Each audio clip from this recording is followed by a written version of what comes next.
Okay, so thank you very much, Pascal, for this first part of our tutorial, and also welcome to everybody and good morning also from my side.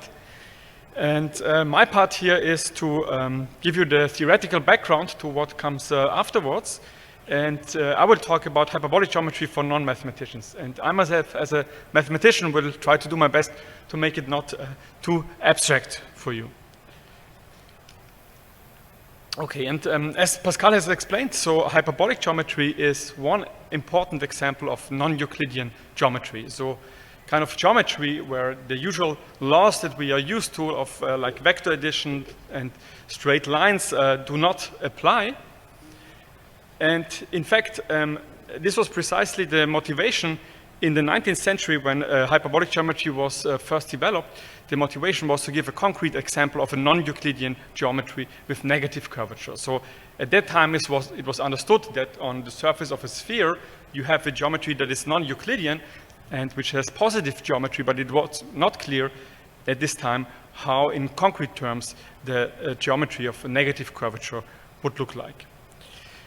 And soon afterwards, hyperbolic geometry became quite important in physics when nobody less than Albert Einstein, together with other people like Lorentz and Poincaré, used hyperbolic geometry as the mathematical basis for the theory of special relativity.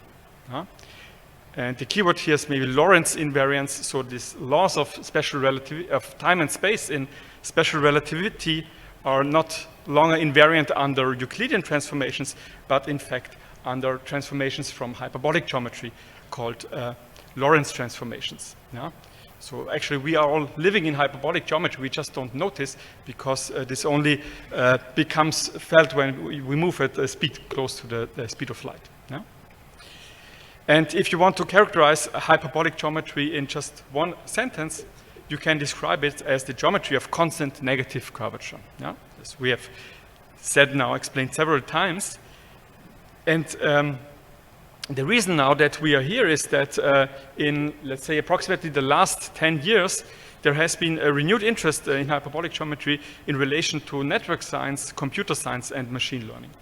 And I will explain in a moment, or at least give you some pointers why this is the case.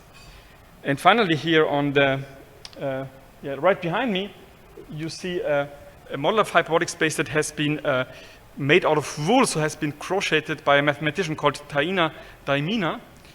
And already from this, you can learn something about hyperbolic space, because this is a two-dimensional hyperbolic space, but you can see that it's all folded and wrinkled. And the reason for this is that hyperbolic space grows and expands more quickly at a quicker rate than Euclidean space, and therefore if you want to fit it into Euclidean space, either you have to distort it or you start to fold it in onto itself to represent it.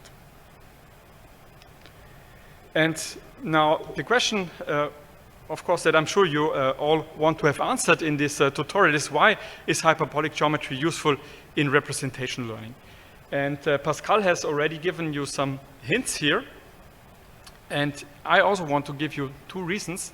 And the first reason is that in a certain sense, which I will make precise later, it provides more space than Euclidean geometry for a given dimension. So in particular, if you want something in low dimension, a low dimensional representation, then hyperbolic geometry has more space available for you than Euclidean space.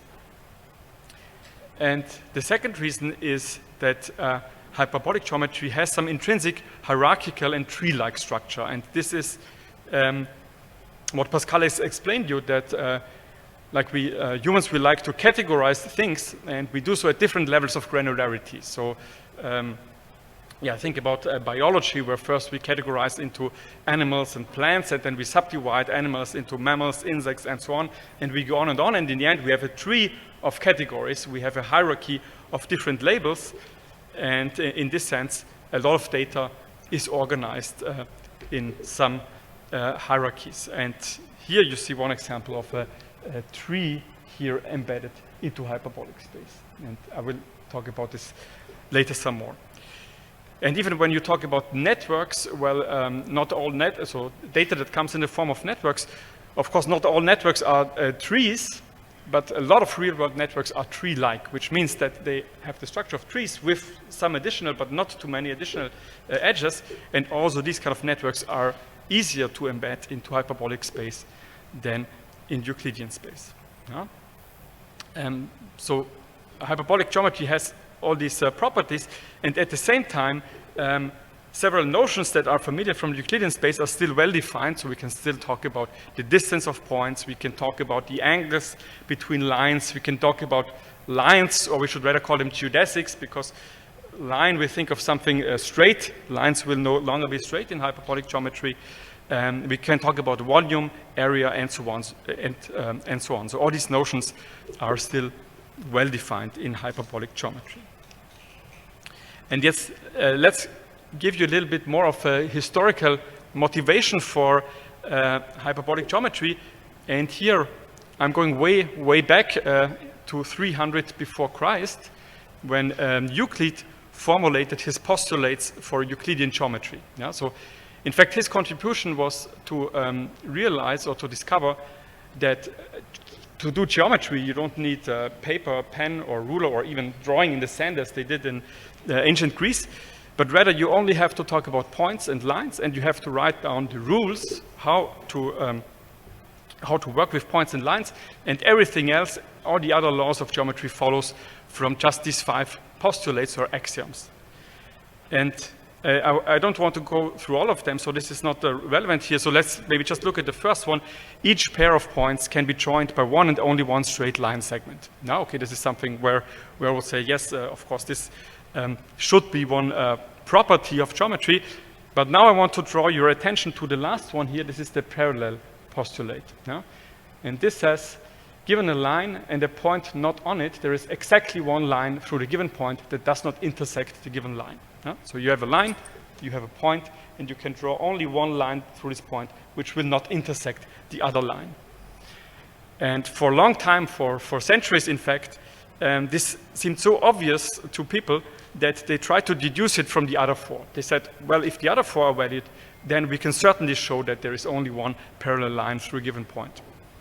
But then, eventually, it turned out, and people like Lobachevsky, which I mentioned in the beginning, realized that you can change it. You can change this rule, you can replace it with another rule, and you get a perfectly consistent set of rules with which you can do geometry. And it turns out that this is one way to define hyperbolic geometry. And here, the alternative now to this parallel postulate is, given a line and a point not on it, there's more than one line through the given point that does not intersect the given line. So here you can have more than one parallel line. In fact, you can have an infinity of parallel lines. And here you can see the picture. Now these are lines. They look curved, but they are lines in hyperbolic geometry. I will come back to this. Here you see a single point, and here you see many other lines through this point not intersecting the given line. Yeah? So in hyperbolic geometry, there is more than one line. Yeah? And the other alternative would be for positively curved spherical geometry, there is no parallel line that does not intersect the given line. And this is the other alternative with which you end up in hyperbolic geometry, in 2 dimensions, I should say. So here we're talking about 2 dimensions. Soon we will talk about the d-dimensional case. Okay, and here in this part of the tutorial, I want to introduce you to 2 models of hyperbolic geometry. Now, why do we need models at all for hyperbolic geometry? Well, for Euclidean geometry, we live in Euclidean space. At least this is what we think. And so we have a canonical model of Euclidean space. And maybe we want to change between coordinate systems. We want to switch to polar coordinates, from Cartesian coordinates to polar coordinates, or back. Yeah, so in this sense, we also have different coordinates, but in hyperbolic geometry, the difference between the different models is a little bit bigger. So it's not just a change of coordinates, but it's actually different basic spaces that we use here. But in the end, they are all equivalent. Yeah? So these models of hyperbolic geometry are all equivalent, but depending on what you want to do with them, one of them may be more convenient to use, or the other will be more convenient. And these are not the only models, but these are the two, I think the two most important models, and these are the two I want to introduce here. And the first is the Poincaré model. And in the Poincaré model, here I'm showing the two-dimensional case. This is a representation of two-dimensional hyperbolic space, and it can be generalized to a higher dimension. Then instead of a disk, we take a ball and so on. We go to higher dimension. But here it's enough to talk about a two-dimensional case. And here points can be represented by just two coordinates, P1 and P2, where P1 square plus P2 square is smaller than 1, such that the points are always inside the disk. Yeah? And you can think of it like the crochet model of hyperbolic space I showed you before. When you want to make it flat, you just squeeze it down, but you can only do this if you allow for some distortion happening. And this is precisely what we do here. So in the end, we get a flat model, but at the expense of introducing some distortion in the model. And in fact, what you see here is an artwork by the Dutch artist Maurits Escher, which has been hugely inspired by mathematical concepts in general and by hyperbolic geometry in particular. And this is his rendition of hyperbolic geometry in the Poincaré model. And the other model of hyperbolic geometry is the so-called hyperboloid, or also Lorentz model. And here, this is also two-dimensional hyperbolic space shown here.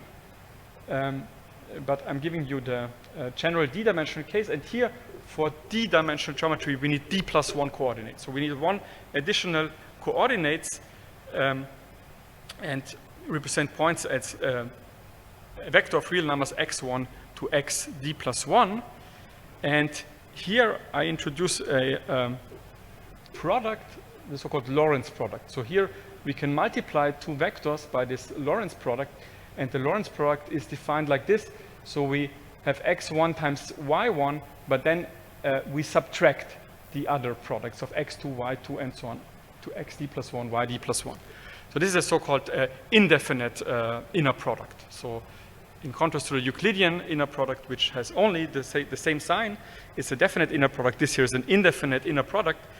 And now when we constrain to all points such that the Lorentz product of x with itself is 1, then we get an hyperboloid. Yeah? So this is high school mathematics. So we have a quadratic form, an indefinite quadratic form.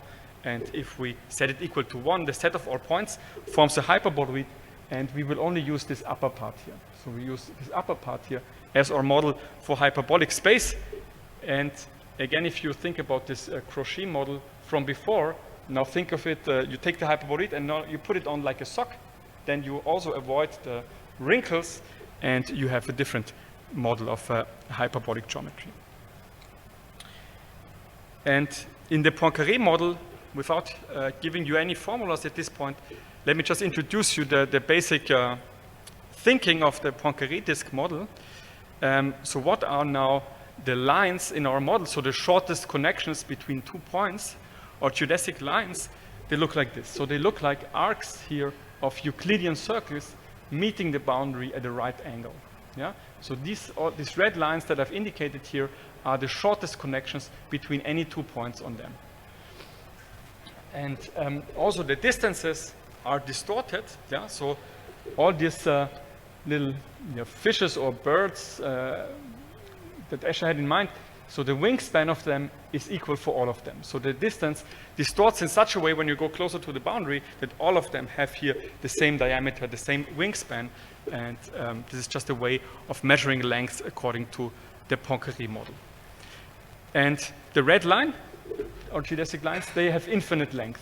Yeah? So because of this distortion, these lines here, even as they appear as finite segments of Euclidean circles, they have infinite length.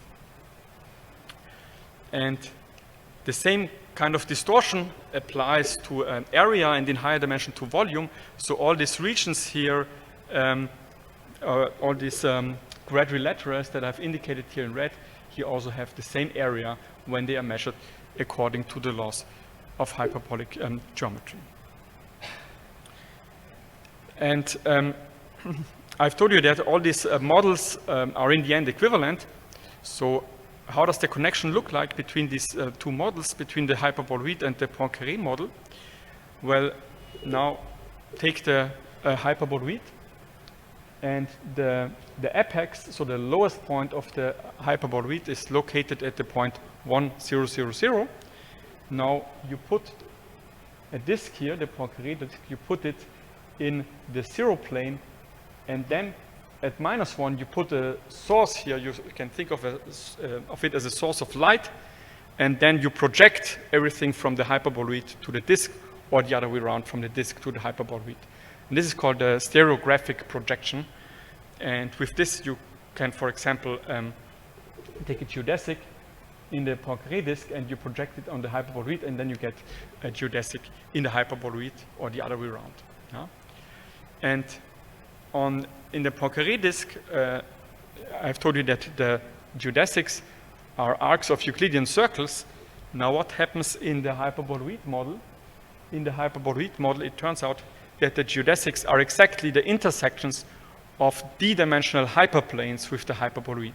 Yeah? So there is some linear structure hidden here in the hyperboloid model, because a hyperplane is a linear construct, and if we intersect this hyperplane with the nonlinear hyperboloid, or the upper sheet of the hyperboloid, we get the geodesic lines in the hyperboloid model. Yeah? And yeah, these are two models maybe. So one question would be, what are the other models? So there are two other important models, and probably more, but two others that are frequently used. And one is the Klein disk model, which also represents hyperbolic space inside here the unit disk. But in the Klein disk models, geodesics are not curved; they are straight lines. But angles are distorted. So lines are straight, but angles are distorted. In the Poincaré disk, lines are curved, but angles are the same as in hyperbolic geometry, as in Euclidean geometry. And then there's the upper half plane model, where you use the upper half plane to represent hyperbolic space. But in the end, even though like the upper half plane, of course, looks much different than the Poincaré disk, but the rules of geometry are similar as in the Poincaré model. For example, the geodesics are still arcs of Euclidean circles, but now intersecting the boundary of the upper half plane at a right angle. Okay, and now in my part of this tutorial, I want to introduce 5 concepts to you from hyperbolic geometry, which I claim will allow you to understand 90% of all papers using hyperbolic geometry in machine learning. And these 5 concepts are distance, geodesic arcs, geodesics, exponential map, and hyperbolic translations.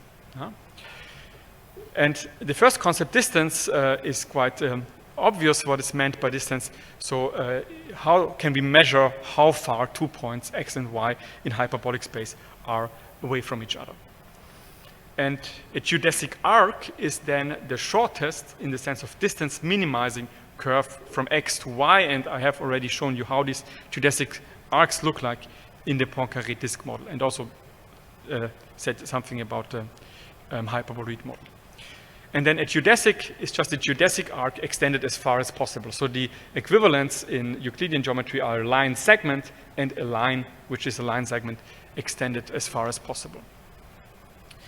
And then the exponential map is an important concept. And what the exponential map tells you is you start at a given point x, and you take a direction, and you take a speed r, and then you follow a geodesic in direction v at speed r from this point x. And the output of the exponential map is then where you end up when you do this. And finally, hyperbolic translations are the equivalent of translations in Euclidean space. So we take a given point in this, we can take, without losing generality, we can take the origin, and we want to move the origin to a given point x. Taking 2 points already gives you a unique translation, and we want to move the origin to x, but preserving all the pairwise distances between other points. So preserving the whole metric structure, we want to move one point to another.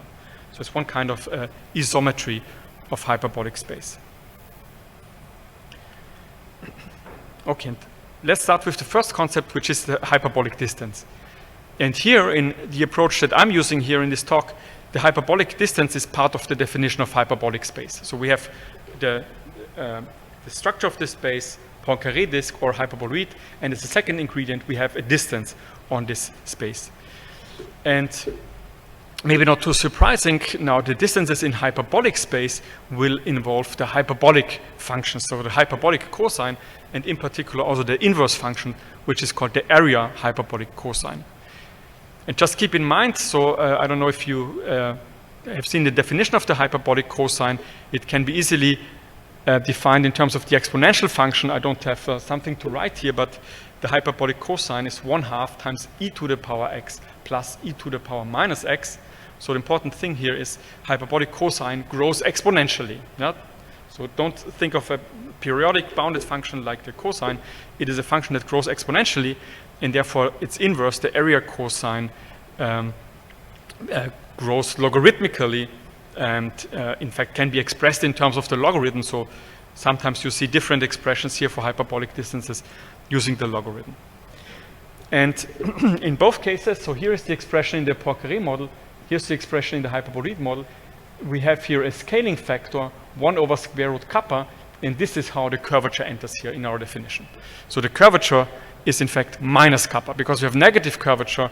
Kappa is a positive parameter, but now the negative of kappa turns out to be the curvature. Here it's just a scaling factor for the distance.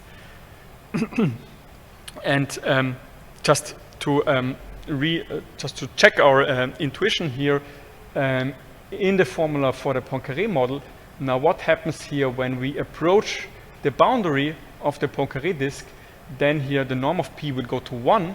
This will become singular, this will go to infinity, and the area cosine will also go to infinity. So this just reinforces the notion that the distance from a point at the boundary is infinity from any other point. Yeah? So this is how the distortion here of the Poincaré disk enters. And for the hyperboloid model, the formula is simpler and uses this Lorentz product. So this is this indefinite inner product x circle y that I have introduced before. And as soon as we have introduced a distance, we can also start to measure length. So just by taking a curve, splitting it into short segments, and then taking the distance of the boundaries of these short segments, and then passing to a limit, we can measure the length of any differentiable curve in our space.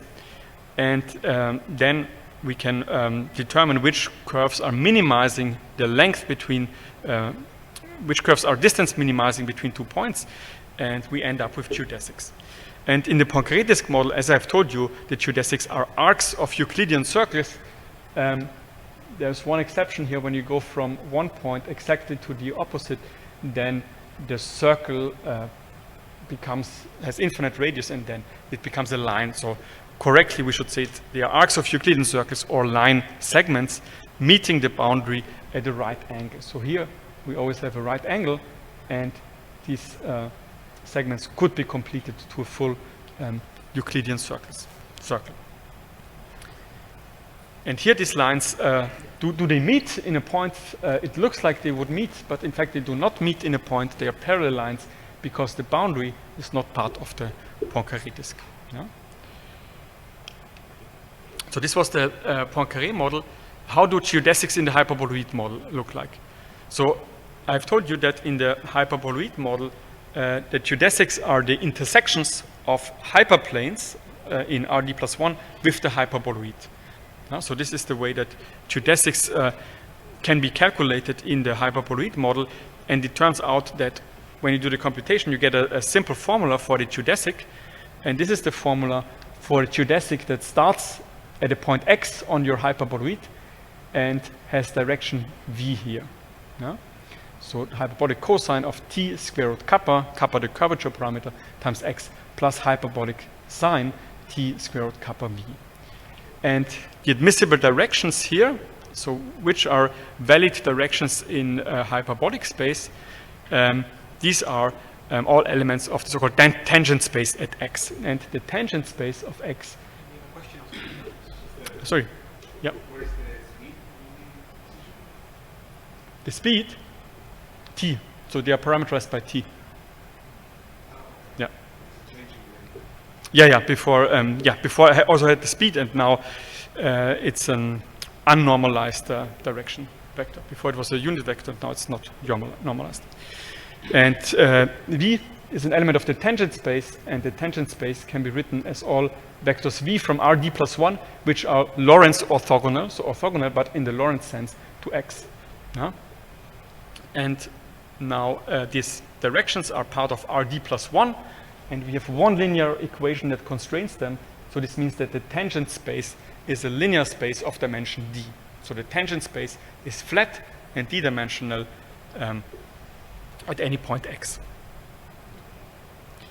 And this formula for the geodesic now also gives us a nice connection to the other geometries of constant curvature. So now let's compare here the formulas for geodesics in the different geometries. Here again you have the formula for hyperbolic geodesics, and it turns out that you can also write this as a solution of a simple differential equation. So if you differentiate here twice, you get that the second derivative of lambda minus kappa times lambda is 0, and together with the starting point x and the direction v, so you have two initial conditions for this ODE, together you get a unique solution, and this is your hyperbolic geodesic here. Now let's go to the familiar Euclidean setting. So what is a Euclidean geodesic? A Euclidean line starting at a point x, going in direction v, is just x plus t times v. It can also be written as a solution of a differential equation. Lambda prime is now 0. And let's look at geodesics on the sphere.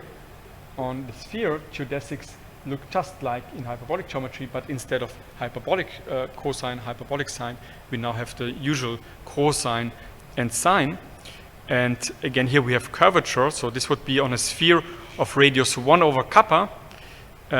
We get this formula here, and if we differentiate twice, we can recover lambda as the solution of lambda prime plus kappa lambda. And now you can see how kappa here emerges as a curvature parameter.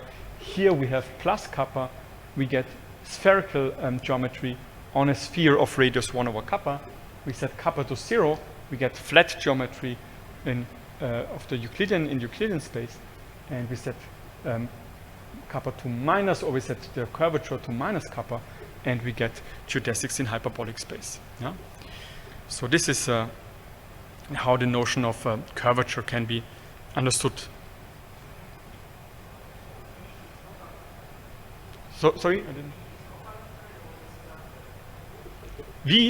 V has to be selected from the tangent space. So it's in Euclidean space, the tangent space coincides with Euclidean space. So it's the same. The tangent space is the same. In hyperbolic geometry, the tangent space is something different. So it touches the hyperboloid in one point, but then it's a flat space tangent to the hyperboloid. So think of it like a sphere.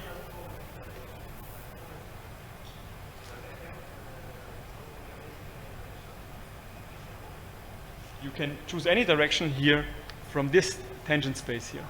You can choose any direction from here, and V is from Rd plus 1, and you have one linear equation that constrains it. So this can be identified with Rd. So it's a d-dimensional flat vector space. In the Poincaré disk model, again, the tangent space is just Rd. You can identify it with the plane where the Poincaré disk lies.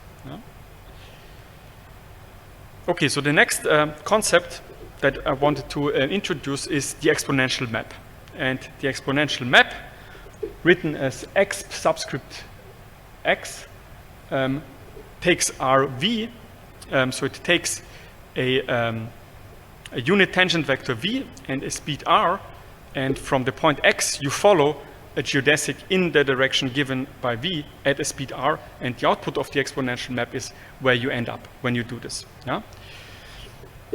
And now the exponential mapping is quite useful in applications in machine learning or in any application where you want to embed Euclidean space into hyperbolic space, because your tangent space can be identified with RD, and so it gives you a mapping from RD to the hyperbolic space. So depending on what you want to do, this might not be the best way to embed RD in hyperbolic space, but at least you get one canonical way to embed RD into hyperbolic space with origin put at an arbitrary point x. Yeah? And here is a representation of the exponential mapping in the Poincaré disk. So here we have 6 different directions, and we have 2 different speeds. This gives you this grid here, depending on which direction you go and which speed you move, you end up here.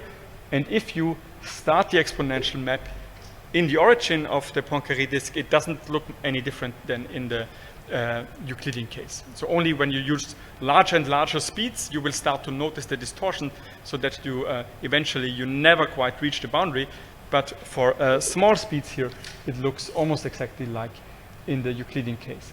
But now when you move your base point of the exponential map towards the boundary, then the distortion here starts to kick in. You can see now how the geodesics start to become distorted, how the lengths are distorted in a different way towards the origin and towards the boundary.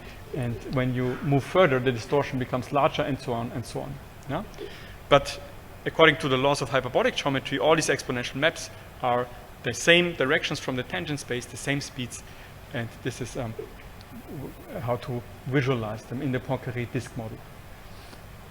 In the hyperboloid model, because we have a nice formula for geodesics, we also have a nice formula for the exponential map, because all that we are doing is we're starting at a point x, we're moving at speed r in direction v along a geodesic, and this is then also the formula that we get for the exponential mapping in the hyperboloid model. Okay, now the last of these 5 concepts are hyperbolic translations. And in hyperbolic translation, tau x moves 0 to an arbitrary point x while keeping all pairwise distances sorry, in the hyperbolic space constant. So in other way, it is an isometry. So maps keeping the pairwise distances constant are called isometries. And you find hyperbolic translations under many different ways. So they are also called Lorentz boost, coming from the applications in physics, Möbius transformations, and also Gyrovectorspace addition. This is in fact something that you find frequently in recent papers in machine learning. A lot of people are using this framework of Gyrovectorspace addition, and they're also using here this plus sign in a circle usually for this Gyrovectorspace addition. So instead of tau x of y, they're writing x plus y. So you only have to be careful here calling it addition and writing it with such a symbol. It is not commutative. So going from x to y and from y to x is not the same thing. It's not even associative. So if you have now 3 points x, y, and z, it's not the same as first moving from x to y and then to z, or doing it in the other sequence. It's not the same thing. Yeah, so you have to be careful when you want to think about it as an addition. And here is how to visualize such an hyperbolic translation in the Poincaré disk model. So here we have a cloud of points in the Poincaré disk, and here indicated with this red cross here is the origin. And now we want to move the origin by translation here to this point here. And you can see, so the cloud here shifts upwards around this circle, around this red cross here. But at the same time, if it was in Euclidean translation, then the points would be outside of the disk. But according to the laws of hyperbolic geometry, of course, the points all stay inside the disk, and also all the pairwise distances between the points stay the same when we measure them according to the hyperbolic distance. Yeah?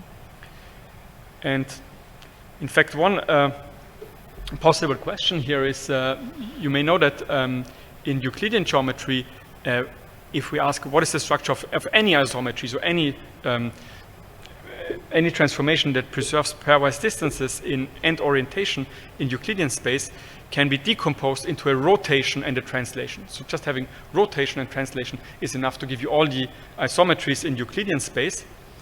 And the same is actually true in hyperbolic space. So these hyperbolic translations together with rotations give you all possible isometries of hyperbolic space. And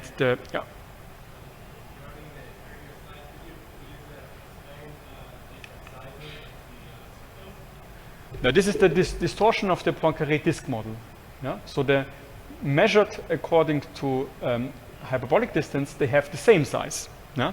But the way we visualize them, because we're visualizing them in the Poincaré model, the distortion at the boundary becomes larger and larger, such that the circles appear smaller, even though we are always going at the same speed in the same directions.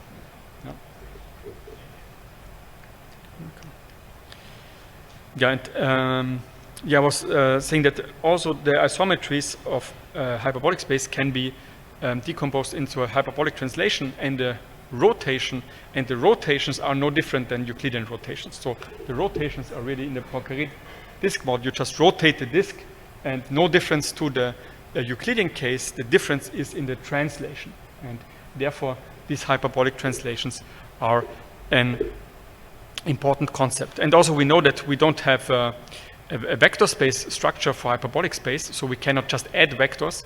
So this Gyrovectorspace addition is maybe the best replacement of ordinary vector addition that we can use in hyperbolic geometry.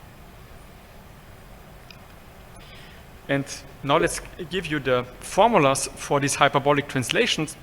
First, in the hyperboloid model, so we want to translate from 0 to a point x, and we want to know what happens to an arbitrary point y. And now the nice feature of the hyperboloid model, so I have told you that there's some linear structure hidden, and these hyperbolic translations, they are linear maps. They can be written as linear maps restricted to the hyperboloid. So you can write them in terms of a matrix vector multiplication, a matrix Lx, depending on the point x, just multiplied by the vector y. And this matrix Lx is a block matrix given in terms of the coordinates of the point x, which determines your translation. Yeah? So nice feature here, it's a linear operation, whereas in the Poincaré model, this Gyrovectorspace addition, it looks more complicated, certainly not linear, and also not symmetric. I mean, this is also not symmetric in x and y, but here I want to emphasize it's not symmetric in p and q. So that's why this Gyrovectorspace addition is not commutative. And let me say a little bit more about this Gyrovectorspace calculus, because it is used frequently in machine learning papers. So this Gyrovectorspace calculus was introduced not so long ago in 2002 by Unger. And in addition to this Gyrovectorspace addition, he also introduced a Gyrovectorspace scalar product. So you can also multiply here a point P from the Poincaré disk by a scalar R. In this case, it is commutative. And when you look at this formula here closely, you can see that here, this is just a normalizing P, so P divided by the norm of P. This is just turning P into a unit vector. And this in front here is just a scalar. So the scalar product is just shrinking and contracting the Poincaré disk along the radial coordinate, but will not change the angle in any way. Yeah? So this is what the Gyrovectorspace scalar product does. And now, when you have Gyrovectorspace addition and Gyrovectorspace scalar product, what you can do with it, you finally get a nice representation for geodesic arcs also in the Poincaré disk model. Yeah? And maybe it doesn't look nice to you at first sight, but let me start from here, from the Euclidean case. How would we write down a geodesic arc, so the line segment from a point P to a point Q? We start at the point P, we take the direction vector Q minus P, and we multiply it by T. And now the analog here, using Gyrovectorspace calculus, we do not have a subtraction, therefore we have to take minus P plus Q. We multiply by T, and we add it to P, so it's a direct analog of this formula. and it finally gives you the geodesic arc from P to Q in the Poincaré disk model. Okay, now let's sum up here these two basic models that we have seen, the Poincaré model and the hyperboloid model. So what is the advantage of the Poincaré model? It's visually quite attractive. So when you want to visualize two-dimensional hyperbolic space and 2 dimensions are enough for you, then probably you will want to use the Poincaré model because it makes very nice looking plots. It's also a so-called conformal model, which means you can measure angles, and the angles are measured in the same way as in a Euclidean space. And finally, the geodesic lines, the formulas are not as nice, but they still have a nice representation as segments of Euclidean circles or line segments in Euclidean geometry. What are the disadvantages of the Poincaré model? So there's no hidden linear structure. Everything is fully nonlinear, and this means that the formulas for geodesics, distances, and so on are not as nice as in the hyperboloid model. But then on the other side, there is this Gyrovectorspace calculus, which makes working with the Poincaré model even more painless for you. The other model was the hyperboloid model. The hyperboloid model has the nice feature that it has some hidden linear structure. For example, translations and other isometries can be represented as linear maps, can be represented just by matrices. And this also means that we get simpler formulas for geodesics, for distances, and so on. The disadvantage is that you need one redundant dimension. If you want to represent two-dimensional hyperbolic space, you already need one additional spatial dimension to do it, and this means it's not as easy to visualize as the Poincaré disk model. And so finally, if you have already heard a bit about hyperbolic geometry here before this talk, you may say, well, I learned this in a completely different way. And the reason for this may be that you learned the differential geometric approach, whereas what I presented here is the so-called metric space approach. And let me explain the difference to you in case that you see a paper or a book on hyperbolic geometry using the other approach. So in the metric space approach, the basic ingredients that we start with are just our model space. So this was the Poincaré disk or the hyperboloid and the distance function. And from these two ingredients, we can then deduce all the other objects or concepts that we are interested in: geodesics, exponential maps, isometries, and so on. So this is what we did. The other approach, which is more challenging, that's why I did not use it here, is the differential geometric approach. In the differential geometric approach, your setup is a bit different. So again, you start with your model space with your Poincaré disk or your hyperboloid, but you need a little bit of an additional structure. It has to be a manifold, so you have diffeomorphic mappings to Euclidean space. You need the tangent space from the very beginning. And instead of specifying the distance function, you specify something on the tangent space of your manifold, which is called a metric tensor, a Riemannian metric tensor. And as soon as you have this setup, then you can measure infinitesimal length and infinitesimal volume, and then from this you can actually derive the distance function, because you can define geodesics as distance minimizing curves. You can measure the length of geodesics, then you get the hyperbolic distance. You also get the exponential map. You get isometries. So in the end, everything is completely equivalent. But from the differential geometry, you also get some benefits, because you immediately get also a notion of area and volume, which I did not talk about here. And you also get a more precise notion of curvature. You get the sectional curvature, and then you can show that also this sectional curvature of your manifold is constant and coincides with minus kappa. Yeah? So in my metric space approach, I could only motivate the role of the curvature by giving you this differential equations for geodesics. And for the sake of completeness, let me also give you here the most important formulas from the differential geometry approach, again in the hyperboloid model and in the Poincaré ball model, but here just for a unit curvature parameter. And the basic object here is the metric tensor, which is a bilinear form defined on the tangent space. At a given point x from the manifold, it is a mapping taking two tangent vectors u and v here. And in the hyperboloid model, it's quite simple because it's, again, just the Lorentz product of u and v. Whereas in the Poincaré ball model, it also depends on the point P here. But the advantage is that here you have the usual Euclidean scalar product in the tangent space of u and v. And you just have a distortion factor here in front, and which makes the Poincaré ball model a so-called conformal model, which simplifies, again, many of the calculations that you do in differential geometry. And then from this metric tensor, you can deduce formulas for the line element, which allows you to measure lengths of curves here in the hyperboloid model, here in the Poincaré ball model. Again, in the Poincaré model, just like the Euclidean line element times this scaling factor here, which brings in the distortion from the Poincaré ball model. And the same here for the volume element. This is the volume element in the hyperboloid model, and this is the volume element in the Poincaré ball model.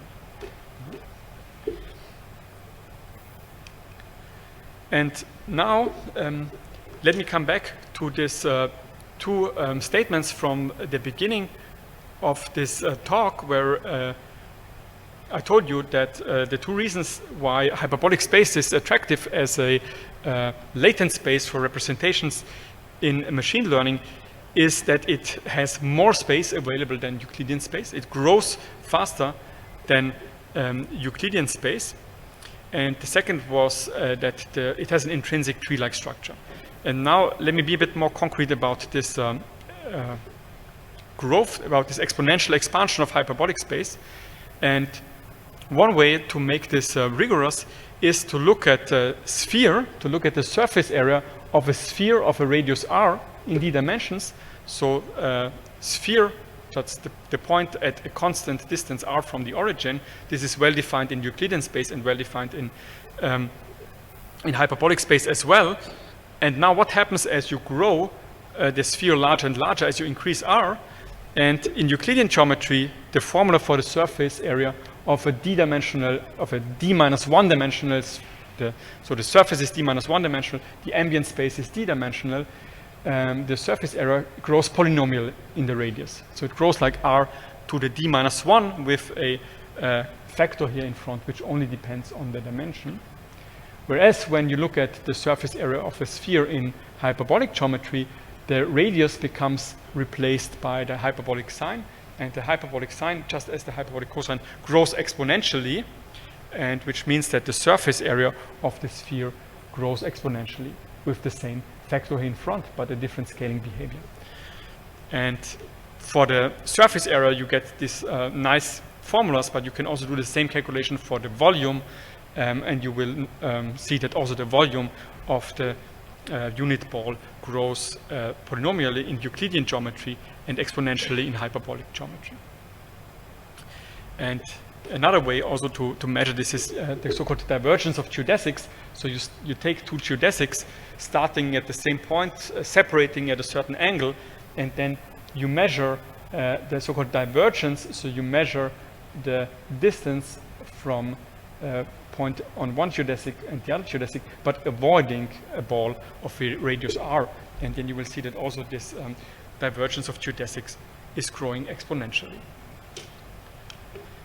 And the other claim I made is that hyperbolic space has an intrinsic tree-like structure, and you could also make this a little bit more rigorous by using the concept of delta hyperbolicity, but instead here I want to give you an intuitive argument here by looking at triangles in geometries of different curvature. And if we look at spherical geometry, so positive curvature, triangles, they are fat. So the sum of the angles is larger than 180 degrees, and also the area is larger than it would be for the same angles, for the same lengths of side in Euclidean geometry. So in spherical geometry, you have fat triangles. In Euclidean geometry, you have the usual triangles that we are used to. And now when we go to hyperbolic geometry, negative curvature, triangles become slim. So the sum of angles is now always smaller than 180 degrees. Also, when you measure the area of the triangle compared to the circumference, it becomes smaller and smaller when you make curvature smaller and smaller. And now you can imagine you keep on decreasing curvature, and what would happen in the limit as you let curvature pass to minus infinity. So if the triangle becomes slimmer and slimmer, in the end you end up with a tree graph. So the sides meet in a single point and you end up with a tree graph, and this is an intuitive explanation on why hyperbolic space, why negative curvature is a better way to represent tree-like structures than Euclidean or spherical geometry. Okay, now I'm at the end of my part here. Let me sum up. So I've discussed two models of hyperbolic geometry, the Poincaré disk model and the hyperboloid model, which are the two most important and frequently used models of hyperbolic geometry. And in these models, I've introduced 5 important notions. This was the notion of distance, of geodesic arcs, geodesics, the exponential map, and hyperbolic translations. And I've also explained that there are 2 key properties of hyperbolic space which makes hyperbolic geometry useful in representational learning, which is the exponential expansion of hyperbolic space and its tree-like structure. Okay, so thank you very much for your attention.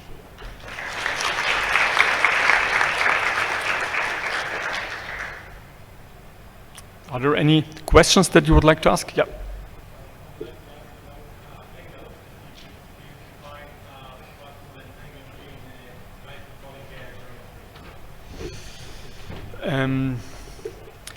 So the simple answer is that in the Poincaré disk model, you can measure angles just as the same way as in Euclidean geometry. So you have geodesics, they intersect, you take the tangent vectors, and these tangent vectors, you measure the Euclidean angle between them, and this is your hyperbolic angle.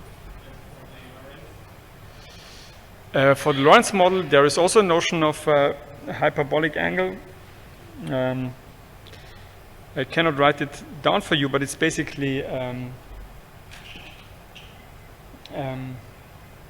so hyperbolic functions appear. So the hyperbolic cosine appears and replaces the cosine that you would have in Euclidean geometry. Yeah.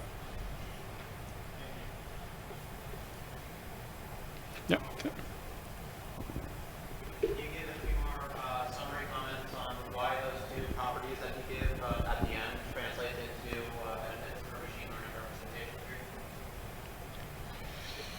representation? So the exponential expansion means that usually you need a lower dimension, so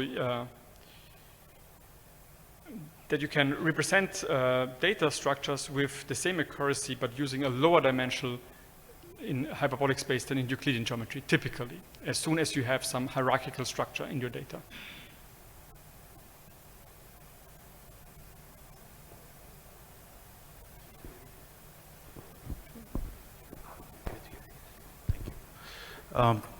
Thanks a lot for the talk. It was great.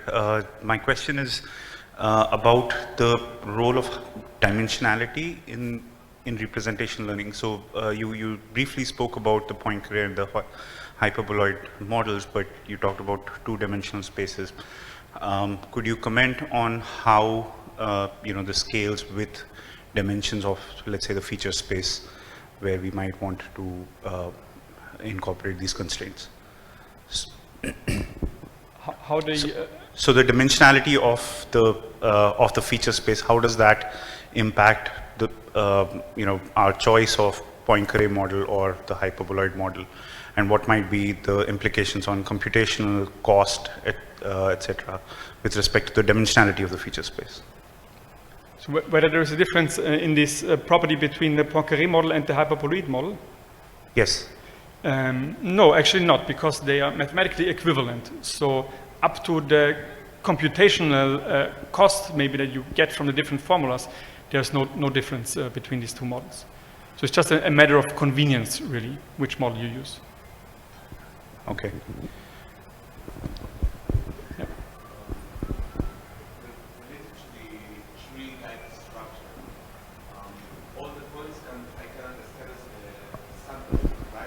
points from some data set? Thank you. First of all, thank you very much for the introduction. I go back related to the tree-like structure. From the data science or machine learning perspective, I can understand that each one of the points is actually some kind of data sample, right?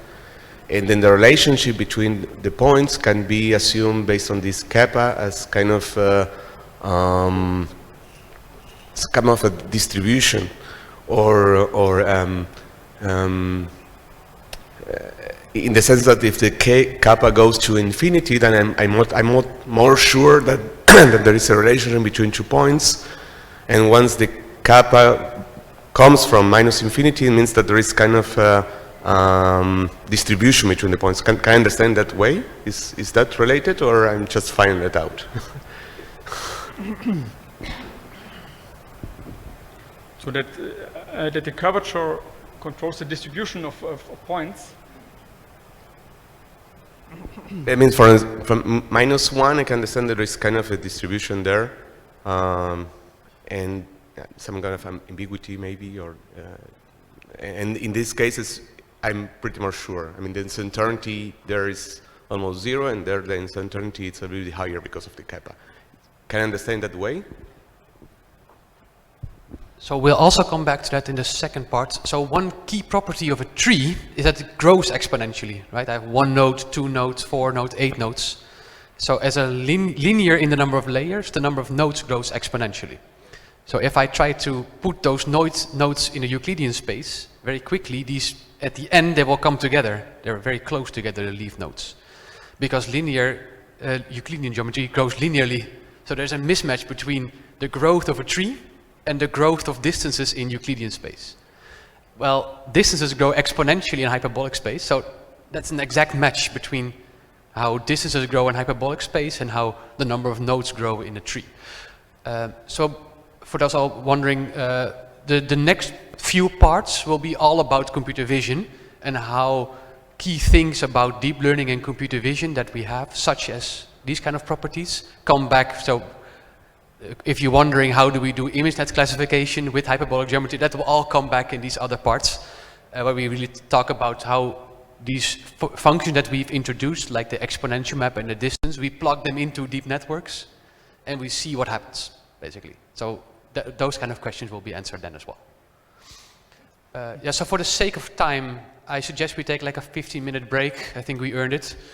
And then after that, we'll talk about deep learning, computer vision with these hyperbolic geometry. So thank you very much.